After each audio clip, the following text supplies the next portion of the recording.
bueno, a continuación, Nevid Israel Mesa Rodríguez nos va a platicar sobre transdisciplina, transferencia tecnológica y ecosistemas de innovación. Nevid viene del Instituto Politécnico Nacional de Tecnópolis. Bueno, pues muy buenas tardes. Primero agradecer la invitación para participar en este primer simposio. Y bueno, se trataba de hablar de lo que estamos haciendo. Entonces, indudablemente no puedo hablar de mí si no explico quién soy. Soy economista, tengo una maestría en política y gestión del cambio tecnológico, digamos en síntesis de innovación, y luego estuve aquí haciendo doctorado transdisciplinar, también especializándome en temas de innovación. ¿Qué pasó después? Después de eso entré a Tecnópolis y aquí quiero hacer como un resumen rápido de todo lo que voy a presentar. Cuando entro a Tecnópolis aprendo cómo se tiene que hablar desde el punto de vista de las ciencias, desde el punto de vista de todo lo que aprendimos aquí con las empresas, con un ente ajeno a la estructura científica. Fue complicado, aprendí muchas cosas, fue una grata experiencia. Yo le agradezco a la doctora Cecilia. Después de Tecnópolis, yo salto para pasar a ProMéxico. ¿Qué fue lo que aprendí en ProMéxico? En ProMéxico, el ya casi extinto ProMéxico, lo que aprendí fue a entender no nada más a las empresas de forma individual, que era lo que hacía en Tecnópolis. Yo me sentaba con las empresas para hablar con ellas. En el caso de ProMéxico, yo agarraba a las empresas y estábamos hablando de la cámara industrial. Estábamos hablando de la internacionalización de todo un sector. Ya no estábamos hablando nada más de empresas. Después salgo de ProMéxico y me empiezo a dedicar a la consultoría independiente. Y eso fue todavía más rico, porque ya no nada más hablaba con empresas y con empresas a nivel sector, sino que empiezo a hablar con estructuras más grandes, con el entorno político, con el entorno científico, con el entorno empresarial. Ya estamos hablando de todo el entorno. Y se empieza a hacer un trabajo muy rico y bueno, últimamente me dedico a la docencia en la UVM. ¿Qué fue lo que estuve haciendo de forma muy constante? En Tecnópolis lo que hacía era gestionar los espacios de alojamiento para las empresas. Tenía la gestión de los espacios para el desarrollo de eventos. Uno era para que las empresas estuvieran adentro de la unidad y el otro era para que se desarrollaran eventos adentro de la unidad. Los eventos y las empresas, todos estaban enfocados en encontrar nichos de oportunidad para generar vinculaciones entre el Politécnico y la iniciativa privada. Luego estuve en la unidad de inteligencia de negocios de ProMéxico y aquí lo que hice fue investigación, mucha investigación, pero investigación desde el punto de vista del comercio exterior y de la internacionalización. Entonces le di seguimiento a investigaciones que se contrataban y había que estarlas alineando todo el tiempo para que el producto que se recibía fuera de las características que exigía ProMéxico en ese momento. Igual desarrollé algunas investigaciones, sobre todo relacionadas con temas de forja, biotecnología y farmacéutica. Y estuve participando en el mapa de ruta nacional de registro. Aquí fue mucha investigación, pero mucha investigación desde un punto de vista más macro. Ya no era nada más el sector, ya no era nada más las empresas. Era comparar todo el sector de México con todo el sector a nivel internacional. Y después voy a hablar de lo que he hecho en consultoría independiente. He hecho trabajos de vigilancia tecnológica, inteligencia competitiva, perspectiva tecnológica. Tengo unas propuestas sobre política en ciencia, tecnología e innovación, sobre educación, sobre industria 4.0.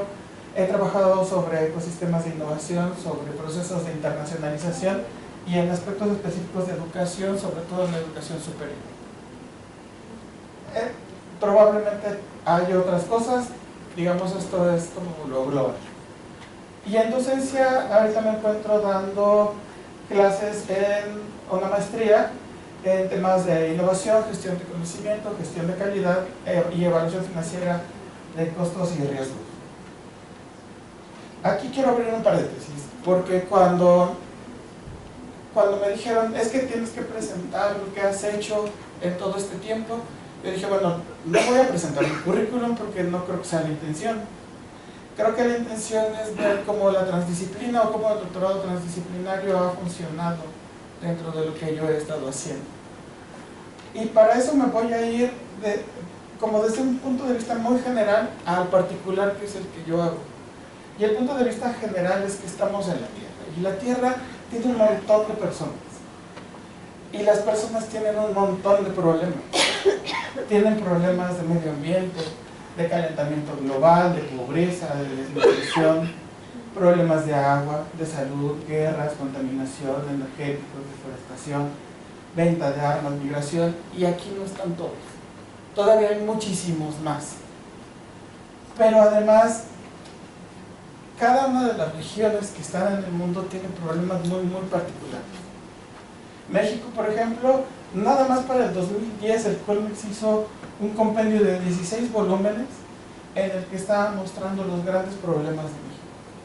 Nada más está mostrando problemas que tienen que ver con aspectos sociales. Más de 200 investigadores trabajaron en todo eso, y aquí, nada más de ver los temas, sabemos que nos falta. No se habla de cambio tecnológico, por ejemplo. No se habla de problemas organizacionales. Y deberá de haber muchos otros que podamos identificar. Entonces, aquí es donde yo entro a lo que entiendo, o a lo que termino entendiendo como transdisciplina. Los aportes asociados con la transdisciplina se relacionan con el establecimiento de vínculos entre el conocimiento y el entorno social, lo cual implica una transgresión al abordaje disciplinar. Y tenemos otro fragmento. Las nociones asociadas con la concepción de la realidad requieren ser asimiladas tanto a partir de estrategias monodisciplinares como de estrategias multidisciplinares, interdisciplinares y transdisciplinares, con la intención de complementar el conocimiento y contextualizarlo con su entorno. Dentro de lo que yo hago, esto hace mucho sentido todo el tiempo, porque todo el tiempo hay que estarse relacionando con la gente.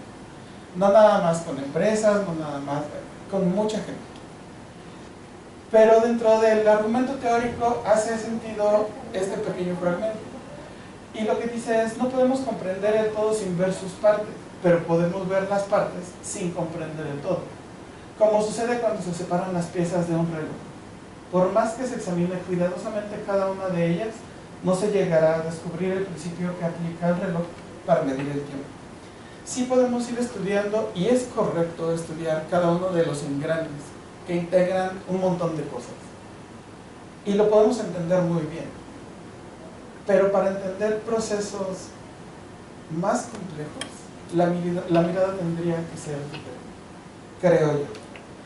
Aquí cierro el paréntesis y les voy a hablar un poco de lo que he realizado y cómo se ha realizado. Hay muchas cosas que no puedo decir, pero agarré como la parte gruesa del todo que me permite explicarlo a lo que quiero llegar. En Tecnópolis, una de las cosas que hacíamos era relacionarnos con empresas. Entonces, identificábamos alguna oportunidad de vinculación con las empresas, tanto que las que teníamos adentro como las que estaban afuera. Podíamos agarrar y entonces llamar a las de afuera, o podíamos agarrar a las de adentro. De todas maneras, lo que veíamos eran las capacidades que tenía el Politécnico e intentábamos identificar las necesidades que tenía la empresa. Eso lo hacíamos a través de reuniones. Ya con esta reunión hecha, hacíamos un desarrollo o una estrategia de colaboración que por lo general terminaba en una formalización, que eran estudios de vigilancia de inteligencia tecnológica, y que llegaban a consolidar nuevas necesidades y a obtener otro proceso en el que todo el tiempo se tenían que reunir las empresas con los que hacían los estudios para obtener el resultado. Esta era una de las actividades y requería sentarse con la empresa, platicarle lo que tienes, entender lo que ellos tienen y lo que necesitan, y a partir de eso hacer una traducción de cómo podemos eslabonar. En el mapa de ruta nacional de logística, ¿qué fue lo que se hizo? Lo que se hizo fue que primero agarramos a todos los actores, a los principales actores de la logística nacional. Estábamos hablando con aduanas, con afianzadoras, con empresas de logística, con gobiernos. Ya que los tuvimos en una mesa, les explicamos que se trataba de hacer una estrategia nacional que nos llevara hacia un rumbo. Entonces, es un proceso de muchas reuniones. Entonces, en la siguiente reunión nos sentamos y dijimos, bueno, ahora que sí ya sabemos todos que vamos a hacer una estrategia y que lo que queremos es apuntalar la industria, bueno, el sector logístico, vamos a ver cómo está hecho el sector logístico. Y entonces se definió una situación actual. Se establecieron cuáles eran las fortalezas, qué oportunidades había, las debilidades, las amenazas. Y a partir de ello se fueron estableciendo los criterios, los grandes criterios. Cada una de las personas nos ofreció cierta información y luego nos íbamos nosotros y hacíamos el trabajo de gabinete. Revisar toda esa información, ver cuáles eran las similitudes y asociarlas. Y luego se mandaba la información para que ellos la revisaran. Ellos iban corroborando que las fortalezas no le faltara ninguna, que las debilidades no le faltara ninguna y que todo fuera eslabonándose correctamente.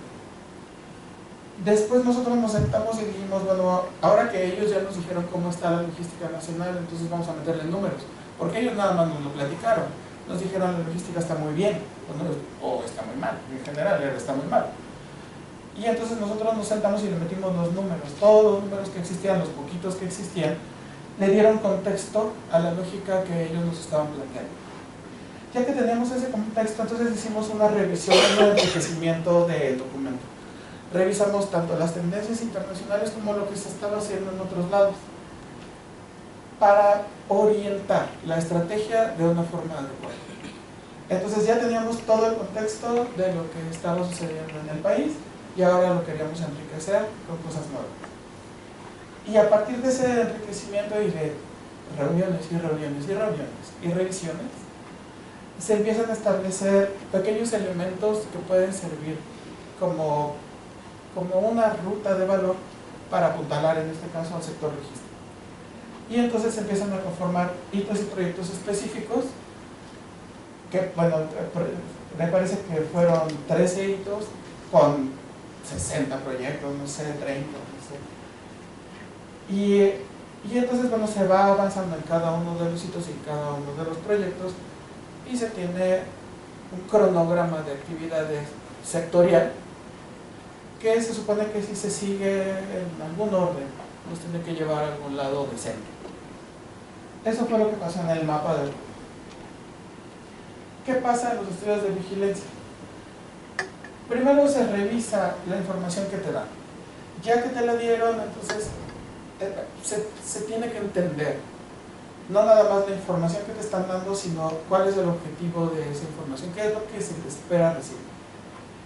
Ya que se tiene esta revisión, entonces se empiezan a hacer aproximaciones tanto del mercado como de la tecnología. Se revisa la tecnología, se revisan las capacidades científicas, se revisa el mercado. Ya que se tiene toda esta información, se concentra y se puede identificar el estado de madurez tecnológica y a partir de eso empezar a elaborar criterios que ya tienen más valor para el desarrollo de los proyectos. Se puede establecer un benchmarking o una inteligencia competitiva a partir de este tipo de información. La vigilancia tecnológica en este punto en particular, lo que quiero resaltar es que todo el tiempo hay que sentarse con la otra persona, porque tú no puedes saber lo que la otra persona quiere hasta que te sientas con ella. Cada uno de los puntos tuvo que ser revisado minuciosamente por todo el mundo, porque si no, no se podía obtener el resultado que se esperaba. Que era lo mismo que estaba pasando o que pasó en muchos de los proyectos de ProMéxico. Te tienes que sentar sistemáticamente para que el proyecto lleve un camino muy, muy específico. En las propuestas sobre políticas, lo que se hizo fue sentarse. En esta ocasión no sentamos a toda la gente en una sola mesa, sino que fuimos con todas las personas. Entonces agarramos y nos sentamos con cada una de las personas más importantes. Este ejemplo es sobre la política en ciencia, tecnología e innovación. lo que se hizo fue sentarse con gente importante de cada uno de los lugares. Los rectores, los directores de centros de investigación, las personas que están en las cámaras. No nada más en las cámaras a nivel gubernamental, sino también en las cámaras del sector privado. Empresarios importantes. Investigadores muy específicos. Digamos, estaríamos hablando de renombrados, nivel 3, a lo mejor Colegio Nacional. Te sientas con ellos y les dices, bueno, tenemos un sistema de ciencia, tecnología e innovación en el país que funciona así. No vamos a establecer criterios, no digamos que funcionan mal. Vamos a decir que funciona como ya sabemos que funciona. Pero si queremos que funcione mejor, ¿qué necesitamos hacer? Y entonces nos dicen cosas, muchas cosas. Nos dan propuestas y todas esas propuestas se van identificando y se van agrupando.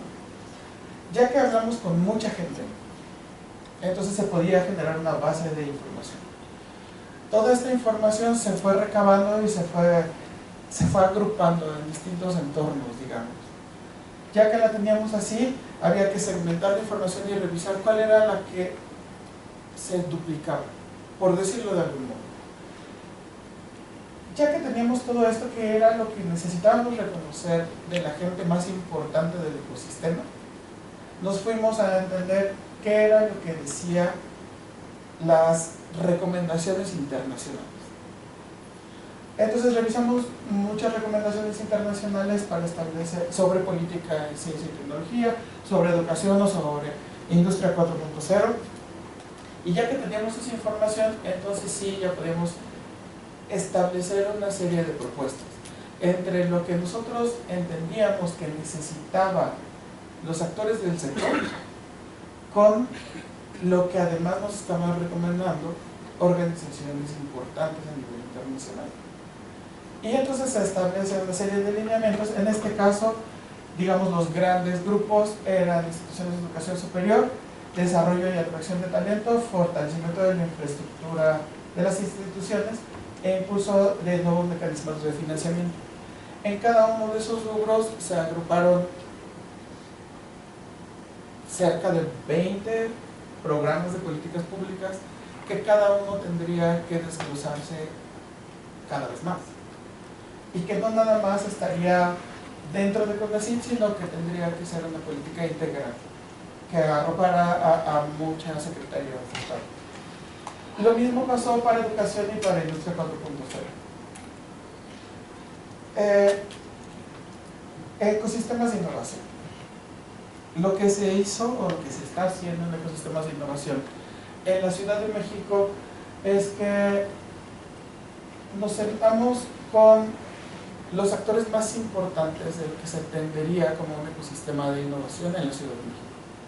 Ya que nos sentamos con ellos, dijimos, bueno, tenemos que apuntalar y que tenemos que fortalecer el ecosistema de innovación de la Ciudad de México. ¿Cómo le hacemos? Una de las alternativas era establecer una serie de ejes prioritarios. Entonces, lo primero que se hizo fue hacer una revisión de las capacidades que ya tenía instalada la Ciudad de México, tanto desde el punto de vista de infraestructura como desde el punto de vista tecnológico, científico. Ya que teníamos eso, entonces teníamos una serie de criterios sobre un punto de partida para apuntalar algún área específica en la Ciudad de México. Cuando nos sentamos con los miembros del consejo establecieron otra serie de elementos de valor que terminaron en estos: entornos urbanos inteligentes, economía digital, movilidad y salud.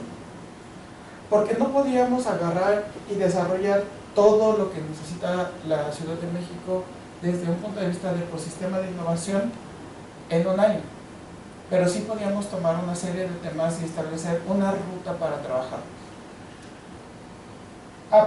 Ya teníamos ahí una serie de criterios o puntos de partida.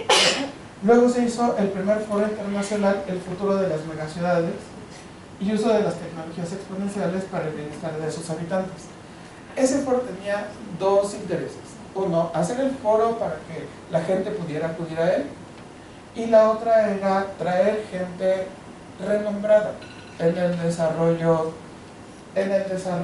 urbano, y que esa gente la pudiéramos sentar en una mesa y que nos dijera ellos qué opinaban con respecto a lo que les estábamos presentando como nuestros ejes prioritarios. Se hicieron las dos, se hizo el foro, se hizo la reunión. Y después, ya que teníamos esa información, se hicieron una serie de diálogos ya más específicos. Si hablábamos de entornos urbanos inteligentes, entonces hablábamos con la persona del MIT que se dedica al análisis de entornos urbanos a través del Big Data. O nos estábamos refiriendo al diseñador de ciudades de Europa. Y entonces a ellos fueron a los que presentamos. En el caso de economía digital y movilidad, pues estaba ahí el IMT, el Instituto Mexicano de Transporte, teníamos ahí a la Secretaría de Movilidad de la Ciudad de México. Cada uno se fue integrando, digamos, similar, todo el mundo podía participar, pero en el de salud pues estaban realmente los de salud, en el de movilidad, en el de economía digital, pues los que les competía estar ahí, y a partir de eso se van a establecer una serie de estrategias o líneas de acción para conformar un ecosistema de innovación más robusto en la Ciudad de México, y además se conformó una plataforma cuyo interés es vincular las necesidades del gobierno o de la iniciativa privada con sus posibles solucionadores. Entonces va a llegar el gobierno y va a decir: yo tengo este problema, desechos urbanos, y necesito a alguien que me lo resuelva. Y entonces va a encontrarse una persona que diga: bueno, yo tengo conocimiento sobre eso, y a lo mejor si yo hago un grupo de colaboración, yo puedo resolver una parte de lo que ustedes tienen. Y entonces, bueno, esta plataforma pronto estará disponible. Y me regreso un poco a la reflexión del reloj ya para terminar. Conocer el engrane es importante. O sea, no podríamos tener el reloj sin conocer el engrane. Pero conocer cómo podemos utilizar el engrane puede ser todavía más útil. Porque así podríamos no nada más generar un reloj, sino generar muchas cosas. Pero, y probablemente eso sea lo más importante de la transdisciplina, si lo que queremos es hacer que funcione un reloj, nos tenemos que alinear a que todo lo que hagamos esté orientado hacia hacer que funcione un reloj. Y muchas gracias.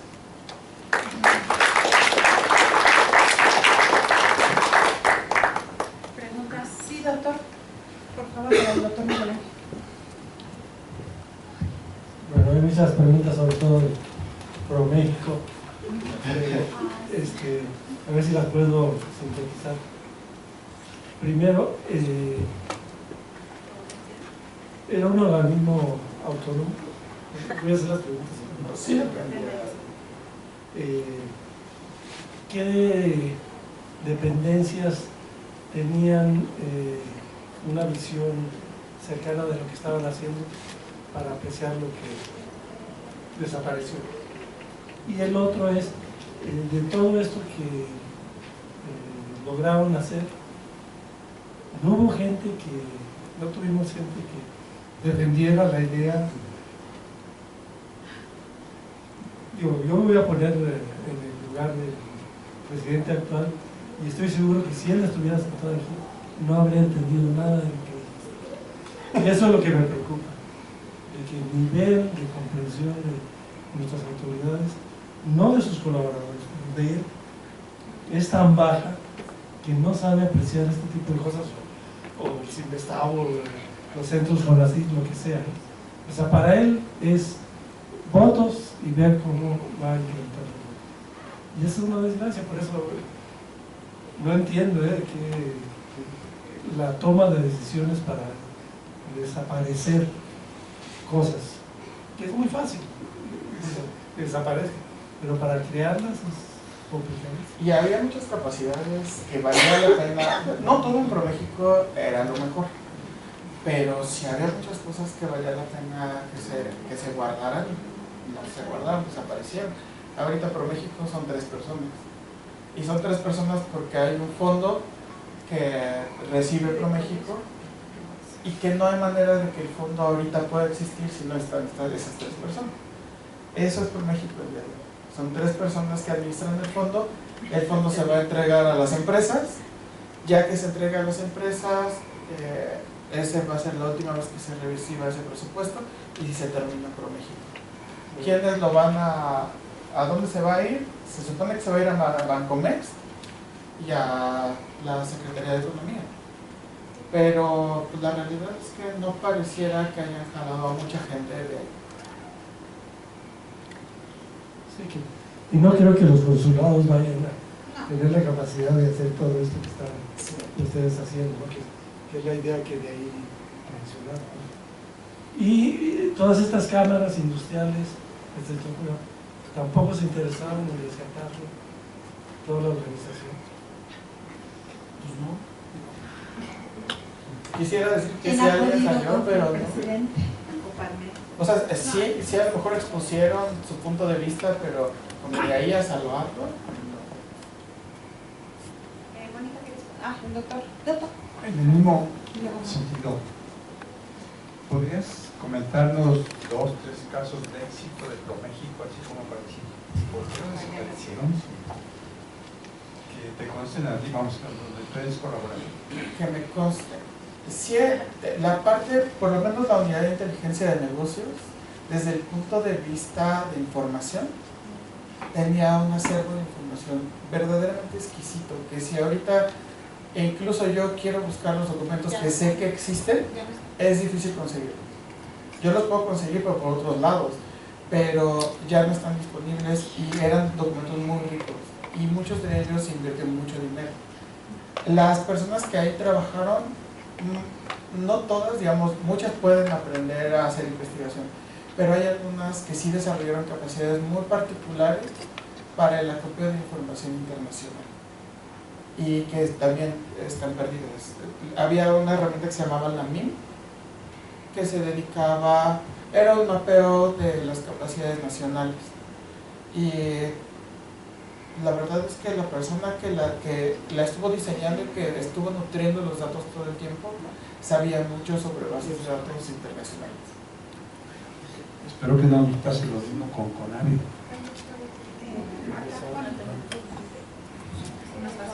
Sí, es rápido. 2 preguntas.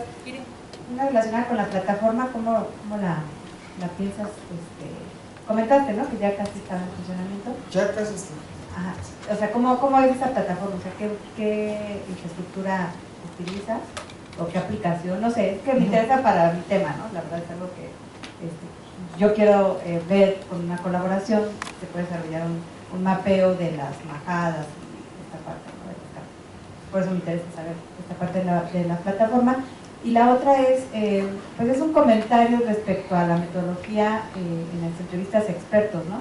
Yo creo que como que enfocarnos siempre en los niveles 3 se me hace como muy sesgado, ¿no? En el sentido de que, o sea, los niveles 1 pues también tienen mucho que decir, ¿no? Y a veces el nivel 3 te va a decir lo que quieres escuchar porque ya sabe, está muy, bueno, o sea, hay metodologías incluso para entrevistar expertos, ¿no? Sí, claro. Hay una guía, porque tienes que saber que en general pues él va a decirte lo que quieres tú escuchar, ¿no? Entonces hay que saber cómo también interpretar, ¿no? Esa parte subjetiva de lo que está diciendo el experto. Y en ese sentido yo creo que sí, siempre nos vamos con los actores clave, etcétera, ¿no? Pero quizás habría que explorar también pues el que no es actor tan clave, ¿no? O sea, ¿qué te puede decir, ¿no? El nivel 1, el más joven, o sea, o tener un rango, ¿no? Lo que me dijo el nivel 3, lo que me dijo el 2, el 1, si estamos utilizando estos criterios de SNI, o uno que no está dentro del SNI. Yo creo que sí abrirnos un poquito metodológicamente para ver, abrirnos el panorama de lo que están pensando la mayoría, porque estos son una minoría, ¿no? Sí. Entonces, ese es el comentario. Primero la plataforma. La plataforma es un sistema de inteligencia artificial que funciona, lo que se hizo fue enseñarle a la máquina a que interpretara los datos de Wikipedia. Eso fue lo que se hizo. Entonces, ya que interpretó los datos de Wikipedia, bueno, que está interpretando, está aprendiendo, lo que se espera es que con su aprendizaje, bueno, ya sabemos que con su aprendizaje nosotros le vamos a meter un currículum, que se va a hacer, digamos, mi currículum, y alguien va a meter una necesidad. Por ejemplo, necesito que me hagan una vigilancia tecnológica, y mi currículum a lo mejor dice vigilancias e inteligencia competitiva, a lo mejor no lo dice tal cual, pero la interpretación que va a hacer el sistema a partir de la serie de conocimientos que generó de entender a Wikipedia, le va a permitir o le permite asimilar que mi concepto de vigilancia e inteligencia competitiva es similar a vigilancia tecnológica. Ya que encuentra esos dos, entonces la solicitud de la persona que quiere una vigilancia tecnológica me va a llegar a mí. Y entonces yo decido si participo o no. Para participar voy a necesitar establecer lo que habitualmente se hace en los servicios, digamos, independientes, que es, se da una propuesta económica. Entonces tú vas a hacer una propuesta económica de que puedes hacer esos servicios, y entonces la empresa decidirá si te contratamos, si te confío. Eso desde el punto de vista de la plataforma. Y el otro que era la entrevista, no es sí, cuando digo nos sentamos con los más representativos, sí es con los más representativos porque ellos tienen cierto peso, pero no es con los únicos. Entonces sí, es como es los más representativos porque ellos sí, cuando nosotros les preguntamos algunas cosas, lo que ellos dicen sí esperan que suceda. Los otros, nosotros lo podemos ir alineando dentro del proceso de la política pública y no necesariamente ponerlo como un criterio inicial. Ese es el asunto. Que, por ejemplo, a Núñez espera que se metan instituciones de educación superior, no otra cosa. Infraestructura y apoyo a las instituciones de educación superior. Eso es lo que esperan.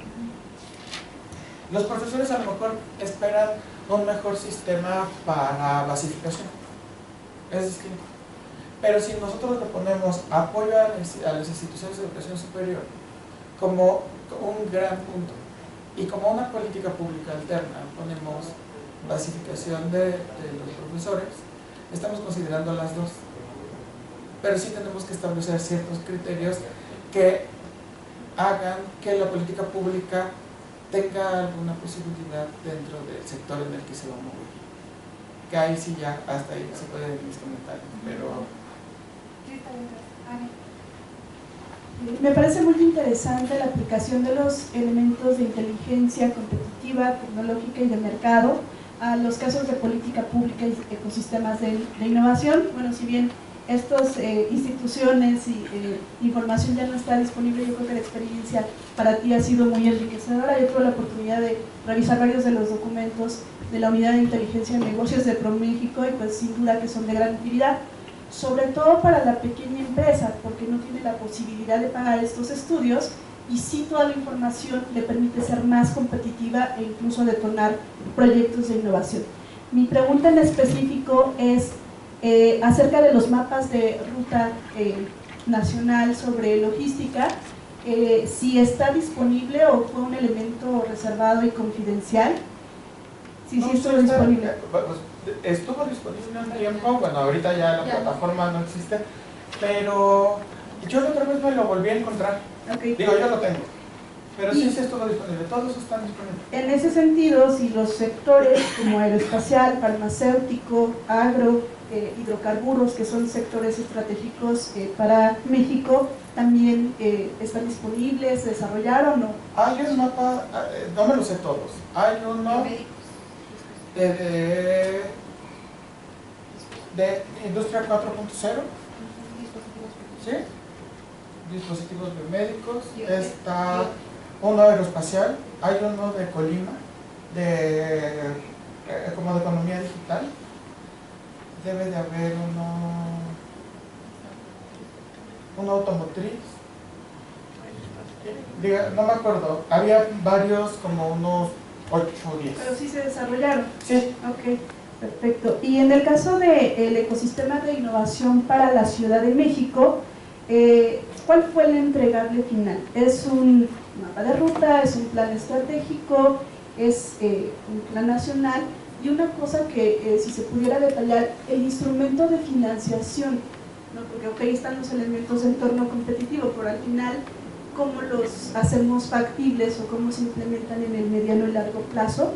Si estaba considerado alguno, y si la iniciativa que se corre con MIT es la red de Living Labs, que hace esfuerzos con todas las ciudades inteligentes en el mundo, o es otro líder que lleva esta iniciativa. En el caso del ecosistema de innovación, los entregables eran este primer foro,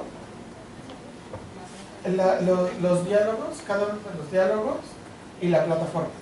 Esos eran los entregables. Y quien paga, Cecity. En el caso de esta, no les puedo decir, pero sí pagaron. Pero, o sea, quien paga los entregables, digamos, Los entregables. pero ¿cuáles son los instrumentos de financiación para llevar el plan ya real? ¿Hay participación del sector industrial? ¿Está alguna red internacional? ¿Algún organismo de cooperación internacional? ¿No lo está considerado? No, nada más es como el proyecto, como se recibe y se hace la estrategia. No, es que lo que te está preguntando es, ya que diseñaste la estrategia y se la entregaron a la SECTEI, entonces, ¿quién va a entrar para la ejecución y la inversión que se requiere para esa ejecución? Sí. No, pues aquí ya está hecho, ya se entrega todo.